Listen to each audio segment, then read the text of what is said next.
Nalilito ka rin ba kung ano yung mga sharp, kung ano yung mga flat sa isang key? So, tuturo ko sa inyo kung ano yung technique na tinuro sa akin nung sa Conservatory of Music. So, galing to kay Sir Hermie Ranera. So, memorize mo lang to. Fa, do, sol, re, la, mi, si. Fa, do, sol, re, la, mi, si. Pagdating naman sa flat, si, mi, la, re, sol, do, fa. Si, mi, la, re, sol, do, fa. Si, mi, la, re, sol, do, fa.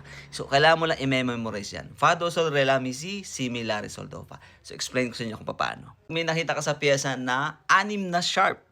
Okay, so ganito lang yan. Fa, do, sol, re, la, mi. No? Fa, do, sol, re, la, mi. So, fa sharp, do, sol, re, la sharp, fa, do, sol, re, la, mi. No? So, merong mi sharp. Pag sinabi naman sa iyo na G ay isang sharp, so fa. So fa sharp lang 'yun. Pag ang D, nakakita ka ng dalawang sharp, so ano yun? Fa sharp, do sharp. No? Fa, do. Pag nakakita ka ng 7 sharp, fa, do, sol, re, la, mi, si. So kasama yung mi sharp, C sharp, or B sharp.